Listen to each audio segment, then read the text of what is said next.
The message of the Lord is taken from the book of Mark, chapter 1, verses 1 to 11. Let's all read together. Mark chapter 1, verses 1 to 11. The beginning of the good news about Jesus the Messiah, the Son of God. As it is written in the Isaiah prophet, I will send my messenger ahead of you, who will prepare your way. A voice to one calling in the wilderness, prepare the way for the Lord, make straight paths for him. And so John the Baptist appeared in the wilderness, preaching a baptism of repentance for the forgiveness of sins. The whole Judean countryside and all the people of Jerusalem went out to him, confessing their sins. They were baptized by him in the Jordan River.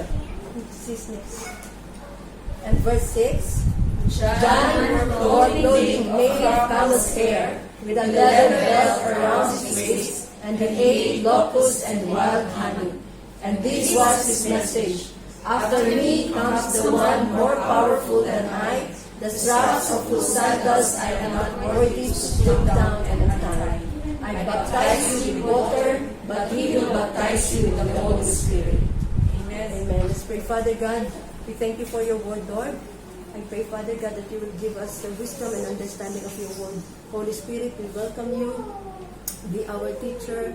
Kayo po ay mangusap sa amin. Speak your word to us, O Lord God. And I pray that spirit of revelation and spirit of wisdom will be upon us, Lord. Open mo po ang aming spiritual eyes, spiritual senses, so that we will see your word, O Lord God, and we will see the beauty of your word. Father God, we thank you, Lord God. I pray that you have anointed my lips, O Lord, so that the very word we will speak are your words, O Lord God. We praise you, Lord. In Jesus' mighty name we pray. Amen.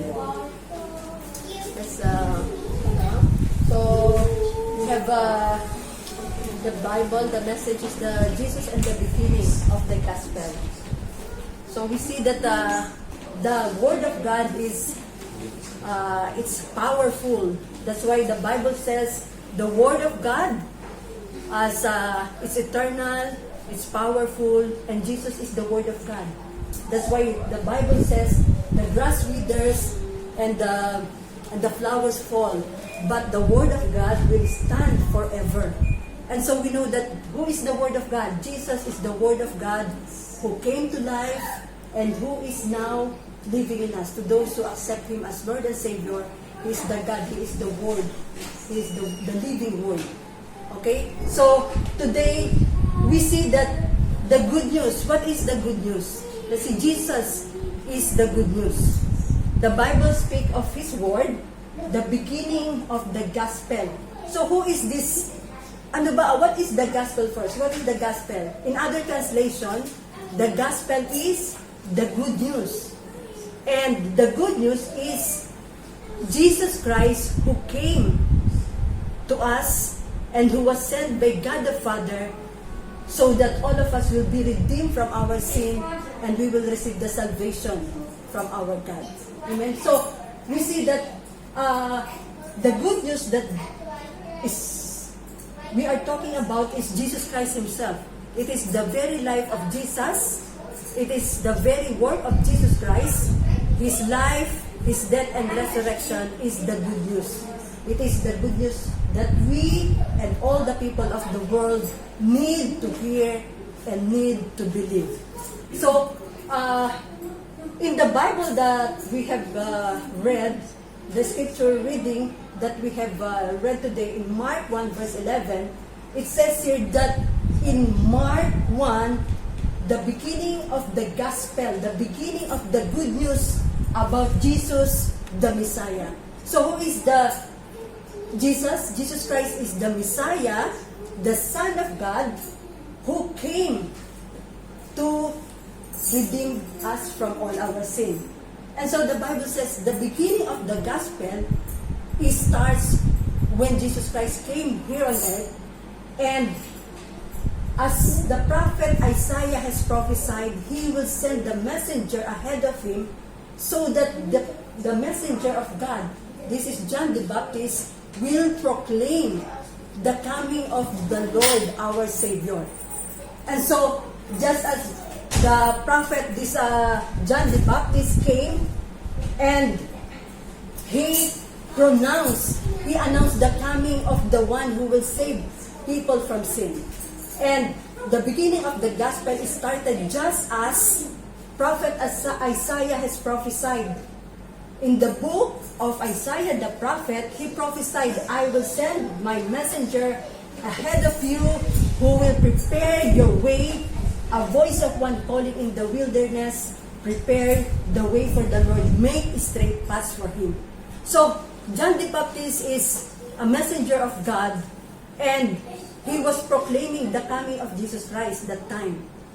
And we see here in Mark chapter 1 that the messenger of God has come and is calling the people at that time, the Judean and all the people in Jerusalem, to repent, because the message that he was talking about for the people of Israel at that time was prepare the way for the Lord, make a straight path for him.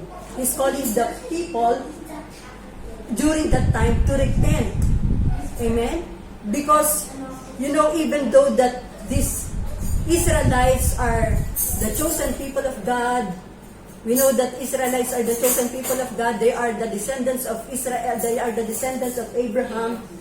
The laws are given to him. The promises of God are given to the Jews. The patriarchs came from them. But the messenger of God, John the Baptist, is telling to them that they must believe on the one who is coming. Amen. So he is proclaiming that you, people of Israel, you must repent of your sin. And so God is giving the message that all of them must prepare, that even though they are the descendants of Abraham, they have to believe on the one who is coming. The one who is coming, the Lord Jesus Christ of Nazareth. And he's telling the people, though you are Abraham's descendants, unless you change your ways, unless you believe on the one who is coming, you cannot be saved. Because the people of the Jews that time, they were so proud of themselves for who they are. They are the descendants of Abraham. But this is the message that John the Baptist is telling them. Unless you go back to God, repent of your sin, and believe on the one who is coming, Jesus Christ, you cannot be saved. Amen. Though they are the chosen people of God. And so here, he's calling the people, prepare the way of the Lord, make straight path for him. So he's calling the people to repent of your sin. And so, here, why there is a good news? You see, the good news, if there is a good news, there is a bad news. And the good news is that the people, the bad news is, the bad news first. If there is a good news, there is a good news. If there is bad news, there is good news. So we see in Isaiah 60, in the book of Isaiah, chapter 1, it says here, arise, shine, for your light has come, and the glory of the Lord rises upon you. See, the darkness covers the earth, the thick darkness is over the people, but the Lord rises upon you, and His glory appears over you. So this is the bad news. He says that the people of the world, darkness covers the earth. Our world, the world that we are living in, the earth is full of darkness. And the people, sabi dito, thick darkness is over the people. And this is true. And the Bible characterizes how the earth is full of darkness. Why? Because the sin of the people that is made because of the Satan who controls this world. That's why the world is under the control of Satan. The world is under the control of sin. That's why if there is a bad news, there is a good news. That's why God said, arise. We must arise because the true light has come to the world. And so we know now that the world that we are living in is full of darkness. And who is this prince of this, who is this ruler of this world? The one who controls this world, it's Satan and all these demons. And he is the one who is the power of sin, because what Satan is doing to the lives of people, he is tempting people to sin. Because he knows that when people sin, they will be separated from God. And this is the work of Satan. And the Bible says, when sin entered the world, death came in. And hindi lang death, but you see all this suffering, all this virus, all this poverty, all the curses, death. These are the result of sin, and this is because of the one who rules this world. Because of Satan who rules this world. That's why we are so blessed that the one who is the true light has come upon us. And this is the good news, this is the gospel that everyone must preach. That the good news is Jesus Christ has come to the world. You see, the good news is shine, for your light has come upon you. Who is this true light that come upon us? It is Jesus Christ himself. He is the true light. And he is giving us the truth of his word. That's why the light has come upon us. Because without Jesus in our hearts, our lives will be full of darkness. Without Jesus Christ in our hearts, our life will be controlled by Satan, will be controlled by sin. That's why it is very important that we should come to the light, who is the true light of this world. And so the messenger, John the Baptist, is telling him, unless and until you repent of your sin, you cannot change your ways. You cannot change your life by your own. You cannot change your heart by your own. Even though you have this a lot of riches in this world, you have a good education, you are famous, unless you come to Jesus Christ, who is the true light, you cannot change your ways. You cannot change your life. Amen. So, John the Baptist, and so after this, John the Baptist is proclaiming the voice of one in the wilderness, prepare the way of the Lord. And so here in Mark 1 verse 4, it is written, and so John the Baptist appeared in the wilderness, preaching the baptism of repentance for the forgiveness of sin. So they are calling the people. So the people that time, so here in 7, and this was his message. After me comes the one more powerful than I, the straps of whose sandals I am not worthy to stoop down and untie. So as John the Baptist was proclaiming the message, and all these people were coming to him for water baptism, he is proclaiming that after me comes the one more powerful than I, the straps of whose sandals I am not worthy to stoop down. He's saying, after me will come the greater one, the greatest one, the one who is greater is coming, more glorious, more powerful is coming. And he says here that John the Baptist is not the light, but John the Baptist is only testifying to the light. That's why he is the forerunner of Jesus Christ. He's preparing the people at that time to repent for their sins. And so the people were coming to them, but the message that John the Baptist was proclaiming, greater one is coming, glorious one is coming, and he's saying, even the straps of his sandals, he is not worthy to untie it. Amen? Because he is God. Jesus Christ is God who came, who offered his life to us. And so, he's telling the people, I am not the light, I am only a witness to the light. That's why, the light has come upon us because we in this world are darkened by sin. Our hearts are so darkened by sin. Without Jesus Christ, we are all controlled by the sin, our sin nature. Unless Jesus Christ will come upon us, the divine nature, when we receive Jesus Christ, we will receive the divine nature. Amen. So that's why the Lord Jesus is saying, the book of Isaiah said, darkness covers the earth, and the peoples also, darkness are over the people. And so the Bible is characterizing ano ba ang characteristic of people without Jesus Christ. What are the characteristics of the heart of people without Christ? It is written in Jeremiah 17 verse 9. Jeremiah 17 verse 9, the Bible says, the human heart is the most deceitful of all things and desperately wicked. So our hearts, sabi dito, it is the most deceitful of all things. And who can cure this heart? The Bible says it is so deceitful. And our heart, sabi dito, the Bible says, our heart is full of evil, full of wickedness, full of greed, full of depravity. And the Bible says that our hearts without Jesus Christ, our hearts is full of lust.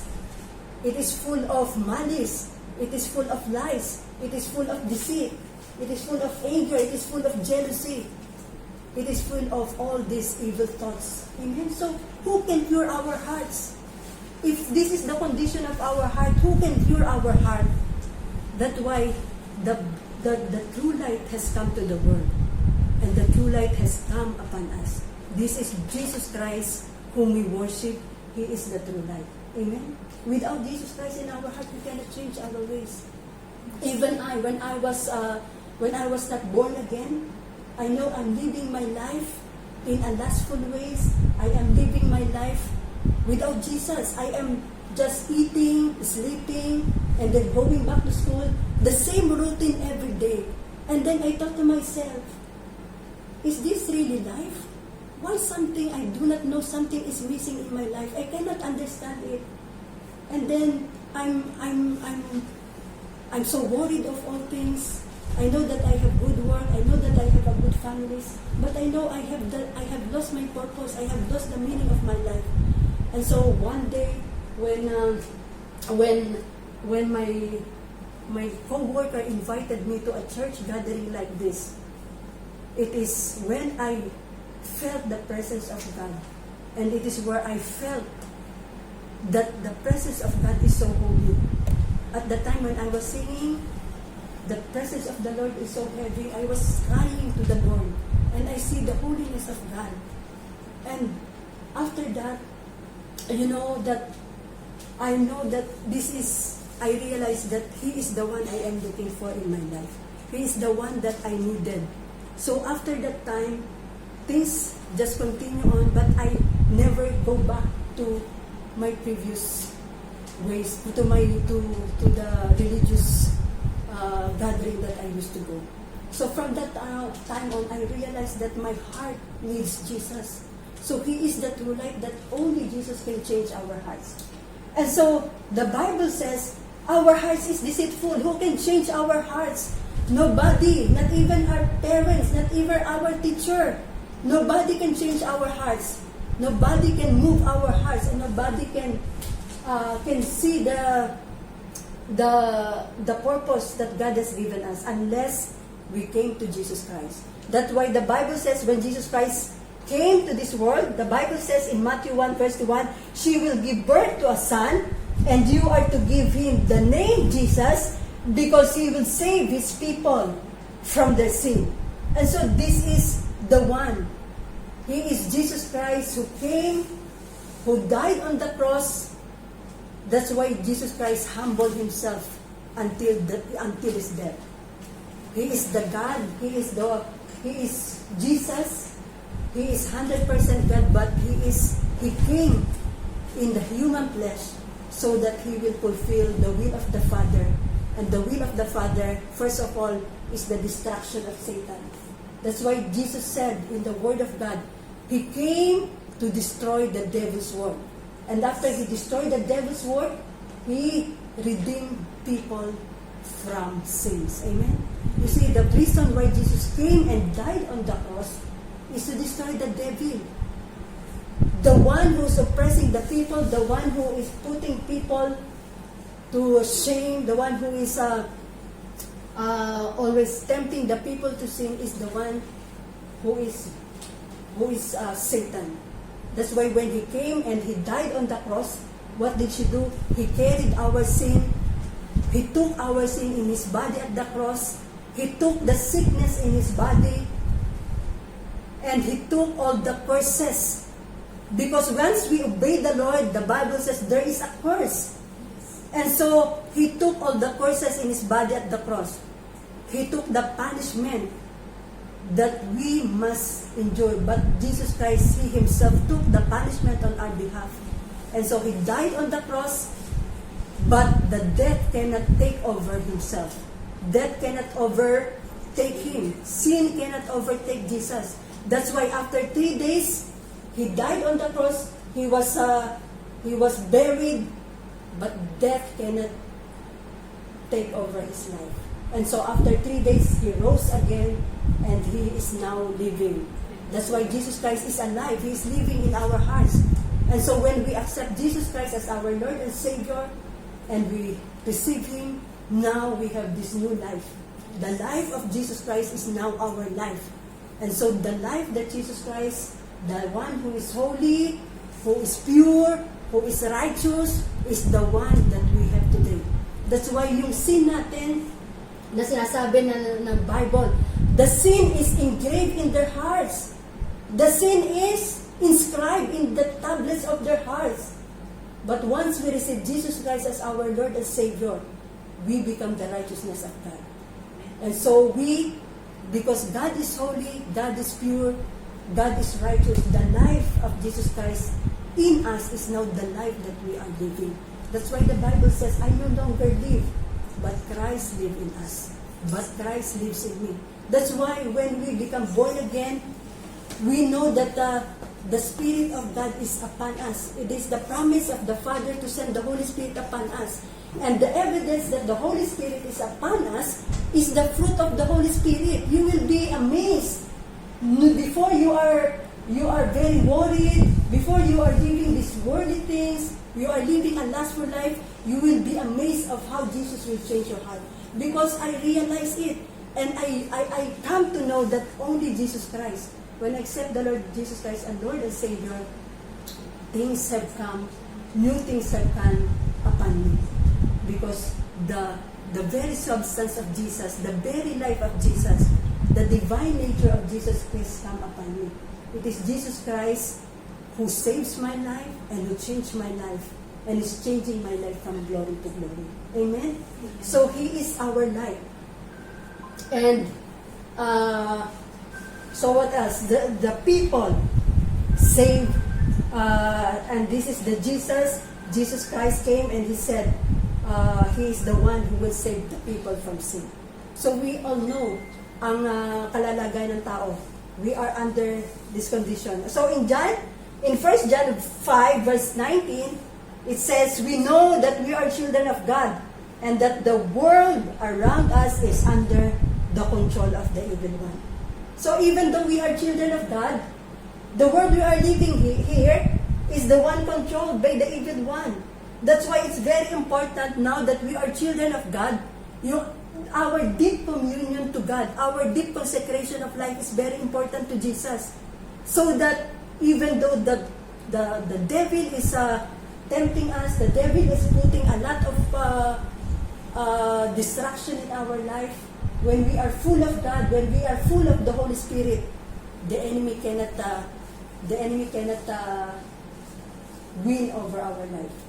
And we know that the life of Jesus Christ is the life that we are living today. Amen? The life, the world that we are living in is controlled by Satan. And so, the Bible says, the kingdom of God. So we know that when Jesus Christ have rose from the dead, after 3 days that He rose from the dead, He died and He rose from the dead, He is establishing His kingdom. That's why He said, those who believe in His name, those who accept Him as a Lord and Savior, the Bible says, you now belong to the kingdom of God. And this is the kingdom. He is establishing His kingdom. That's why we now are children of God and we belong to the kingdom of God. And so one Pharisees asked Jesus, the Pharisees asked Jesus one day, sabi niya, Teacher, when will the kingdom come? The teachers, the Pharisees of the law, they asked Jesus, "Teacher, when will the kingdom come?" And you know, Jesus said, the kingdom of God cannot be, you cannot tell the kingdom of God by different signs. And Jesus said, you cannot say that the kingdom of God is here. You cannot say that the kingdom of God is there. But actually, Jesus Christ is telling that, see, in Luke 17 verse 21, nor they will see, nor they will say, see here or see there. He's telling here, no, the kingdom of God. Because the Pharisees were talking, when is the kingdom of God? When it will come? And Jesus said, there is no sign for the kingdom of God. You cannot say that the kingdom of God is here. The kingdom of God is there. But Jesus Christ is telling that the kingdom of God is actually within us. The kingdom of God is within us. Because once we believe in Jesus Christ as our Lord and Savior, Jesus Christ will reign in our heart as He is doing to us today. God reigns in the hearts of those who believe Him. That's why the kingdom of God is with those who believe in His name. The kingdom of God is with those who believe in Jesus Christ, who repented of their sin. The kingdom of God is with those who return to God by accepting Jesus Christ as Lord and Savior, the God who was sent, the Son of God who was sent by God. So the kingdom of God is where? It is in our hearts. He rules in our heart. He rules in our minds. And is giving us the peace that the world cannot give. That's why the kingdom of God is here. He is enthroned in our heart. And that is the problem sometimes. We must surrender our will to Him. The problem that we sin, the problem that why we are sometimes still sinning, though the Bible says God has forgiven us of our sin. The problem is when we are not surrender our will to the Lord. That's why the Bible says our will and the will of God the Father is always in contrast with one another. It's very important that our will be surrendered to the will of God the Father, because the Father knows the best for us. The Father knows the best for us. So, the kingdom of God is with those who believe in His name. The kingdom of God is with those who accepted the Lord and the Savior. Amen. He is now living in our hearts. That's why we are blessed. We are the most blessed people of this world. We are the most powerful people of this world, because the powerful God, who is the creator of the heavens and the earth, is living in us. We are the most wise people. We are the most powerful. We are full of authority. That's why the Bible says, I give you power and authority. So now that we are children of God, we can always command the devil to go. We can always command anger to go. We can command sickness to go in the name of Jesus, because Jesus Christ has given us the kingdom of God. He is the one who is reigning in our hearts. And the Bible says, the one who receives Him as Lord and Savior will receive eternal life. Amen? Why? Because the one we receive has no beginning and no end. The one we receive is eternal. That's why we have eternal life. Yes. And this is what we are waiting for. When the Lord Jesus Christ will come, as we are filled by the Holy Spirit of God, and the Bible says, the Holy Spirit is the mark that we are children of God. The Holy Spirit is the mark of His ownership in us. And so when Jesus Christ will come, and He will rapture us, and then He will take us by the Holy Spirit. Amen? So ito yung goal natin, that we will be living for the glory of God. That we will living to glorify His holy name. And so the kingdom of God, it is living in our hearts. And so that's why when those people, the Pharisees and the teachers of the law, you know, when Jesus Christ came, He came and He have done a lot of miracles. He healed the people, He cast out demons, He performed a lot of miracles. But not all people believe in Him. Not all people believe in Him. But the Bible says anyone who believes in His name, anyone who accepts Him as Lord and Savior, He will give him the right to become children of God. And so the Bible says, one time there was also a Pharisee who asked him, "Teacher, I know that you are from God, because no one can perform the miracle that you are doing unless God is with you." And so the Pharisee who was talking to Jesus, his name was Nicodemus. The Bible,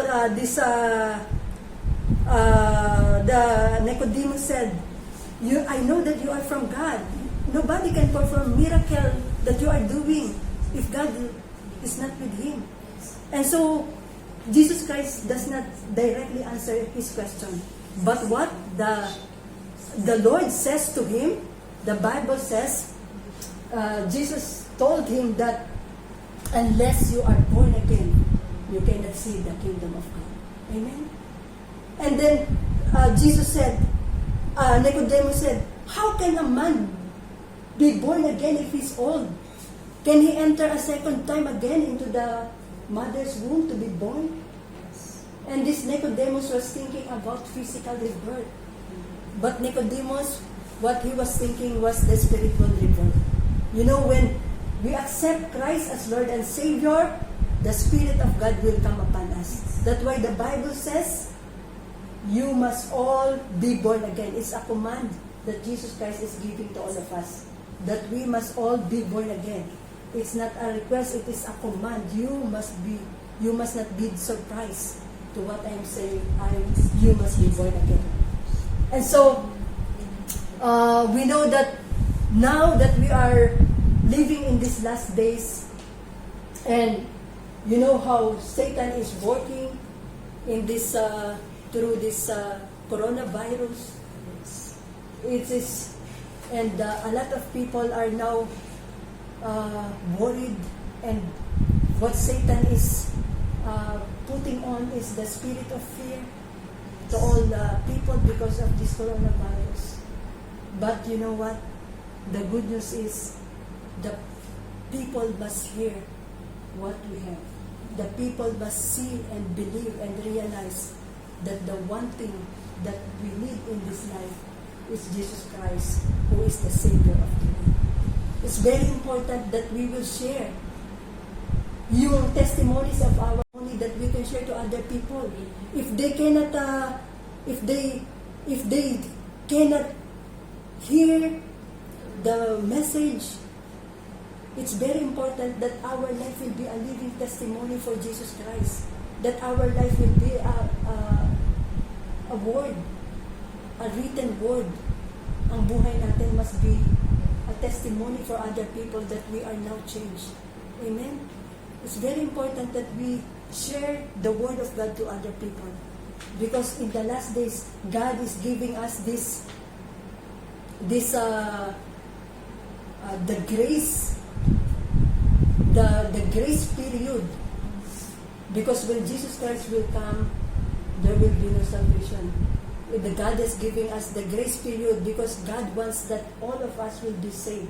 He doesn't want that people will perish, but He's giving all the chance so that people will come and to repent and be saved.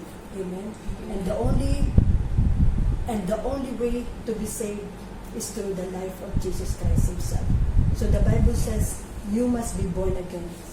Now that we are born again children of God, we must always declare the good news. That's why it's good news. Because people without the good news, people without Jesus Christ are lost in this life. And people are afraid of what is happening around the world. But we must always give them the hope, because our hope comes from Jesus Christ Himself. Amen? So we are blessed that God has given us this opportunity. Though there is pandemic, God is allowing us to meet. Though we are only few here, God has given us the opportunity to meet with Him and to worship Him. Amen? So we must always give praises to our God, no matter what happens to our life.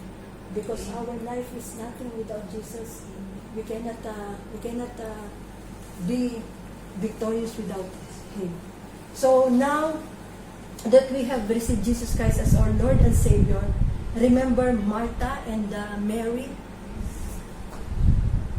Martha, when Jesus Christ came to the house of Martha, after Lazarus Jesus Christ binuhay siya, raised from the dead. He was raised from the dead by Jesus. And so, one day, He visited their house. And when Jesus Christ came into their house, Martha welcomed Him and Mary welcomed Him. But you know what?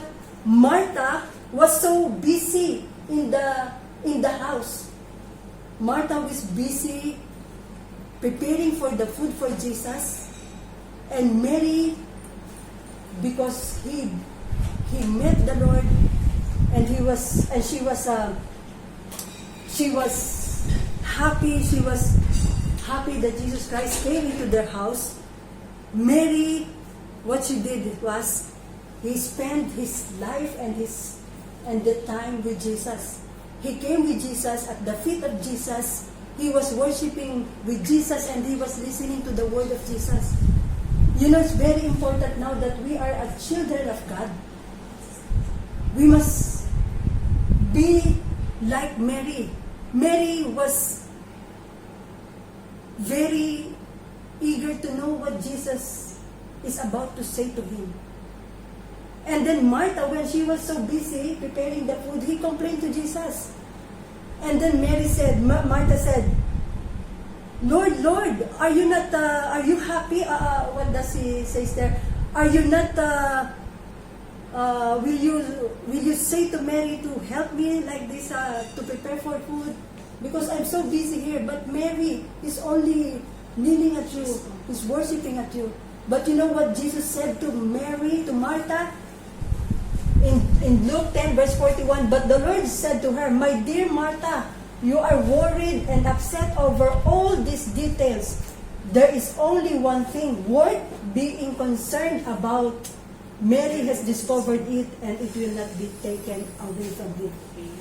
You know, when we are born again, God is looking for our love. God wants our fellowship with Him. That's why Martha accepted Jesus in the house.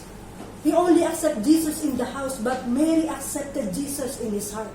That is the difference. When we accepted Jesus Christ with all our heart, we will do what Mary have done. We will not be content spending our days worrying with all these things. But we will be like Mary, who is full of the Spirit, and he is spending time with Jesus. She is always spending time with Jesus. He wants to be with Jesus. He is worshiping with all his heart, with all her mind, to God, who is the Savior of the world. While Martha, she is busy, he is so worried. And so, it is the work of Satan. He's taking our time to be worried and busy of all other things. But you know, when we accept Jesus Christ from all our hearts, we will not be the same person. So it is very important that when we wake up in the morning, we will spend our time and our worship to Jesus Christ. Amen? The Bible says, why are you not spending time with me? That's why sabi ni Lord, we must always spend the time with Jesus Christ of Nazareth. Because it is very important now, especially that the devil is double time. He is making a lot of ways so that the people will be destroyed and they will be separated from God. But we know when we accept Jesus Christ with all our hearts, sabi dito, the Bible says only one thing is needed. And one thing, and who is this one thing? What is this one thing that is needed? The one thing that we need is Jesus Christ Himself. One thing is needed, and the one thing that is needed is Jesus. Amen? It is the one thing that we need in life. Our worship, our full adoration of Jesus, our full obedience, and full adoration to the one who saves our life. Amen? So now that we are born again, now that we have given our life to Jesus, we must accept Him not only in our house, but we must accept Him with all our hearts. We must not be worried of all these things. We must see to it that our relationship with God the Father and the Son and the Holy Spirit will always be on fire. We must always take time to meditate this word, because without the word of Jesus, we will be worried of so many things, especially that the battle is our mind. The devil is putting a lot of thoughts, negative thoughts in our hearts, in our minds. He is bringing this division, is bringing all this anger. But when we have Jesus Christ, we know that we will overcome all this. Amen? So now that we are children of God, we must command our soul. Remember, it's very important that we command our soul. We must follow the one that David has wrote in Psalm 103, verse 1. The Bible says in Psalm 103, verse 1, "Praise the Lord, my soul, all my inmost being, praise His name. Praise the Lord, my soul." So here is David, the man after God's own heart, the one who wrote this, the Psalms and the Psalm. He is saying that we must command our soul. If we do not feel like worshiping the Lord, if we are so tired, the Bible says, "Praise the Lord, oh my soul." We must command our soul to always worship Jesus. We must command our soul to always praise the Lord. We must command all that is within us. That's why the Psalm 103 says, "I command you, my soul." Sabi niya, "My soul, praise the Lord, and all that is within me." Sabi dito, all my inmost being. He's commanding all that is within me, all that is in me. The Bible says, David says, "Oh, I command you." That's why we have command our soul. "I command you, my soul, worship the Lord." If you are tired, God will give you the strength. That's why, even though you're tired, do not miss the very one thing that we need in this life. The very one thing that we need in this life is Jesus. So, whatever we do, how busy we are, we must always command our soul. "Oh, my soul, I command you, worship the Lord. I command you, all that is within me, all my inmost being. I command you to worship the Lord." And He says here, do not forget all His benefits. And what is the benefits that Jesus Christ have did to us? What is the benefits that Jesus Christ have done at the cross? And then He mentioned it here.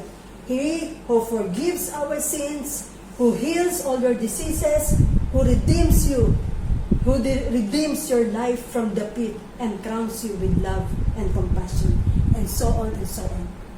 Truly, the Lord has done good things in our life. We can never have, hindi tayo maubusan. We will never lack any praises to our God. That's why the Bible says, "Command your soul, oh my soul, all my inmost being, I command you, worship the Lord, and do not forget all that is benefits." And when you are worshiping that, then mention all the benefits that Jesus Christ has done to you. He who heals my soul, He who heals my diseases, who He redeems me from the pit of darkness, who He gives me the strength, who He saved me and protect me from this virus, who gives me wisdom from my work, who gives me strength to glorify the Lord by preaching the Word of God, who gives me the understanding of His Word. And so we will never miss, we will never lack any things that we can tell Jesus about. We can always command our soul, because the devil is always trying us to make busy. Pero even though how busy we are, we must command our soul. My souls, do not forget all His benefits. We must always proclaim. We must always declare the praises that is due His name. Amen? That's why in the Bible says, when they were all gathered together, "Holy, holy, holy is our Lord." The only one who is worthy of all praise is Jesus Christ Himself, who died for us and who rescued us from all our sin. He is worthy. That's why the Bible says He is worthy. Holy, holy, holy is His name. And all the angels worship Him in the heavens. And so even now we can say that holy, holy is your name. He is worthy of all the praises because heaven and the earth, He created the heaven and the earth. He created everything in the world. That's why we must always take time to worship and give glory to our God. Amen? We are so blessed that God has given us a new life. We are so blessed that God has given us the light. Because apart from the Holy Spirit, we cannot understand all this. It is the Holy Spirit who gives us the understanding of His Word. It is the Holy Spirit who gives the true life in us. Amen? So we are blessed today, and today we will worship Him, and let's thank Him for what He has done in our life. Truly, He is the true light that comes to our heart. He is our Savior, and He is the one thing that we need in this life.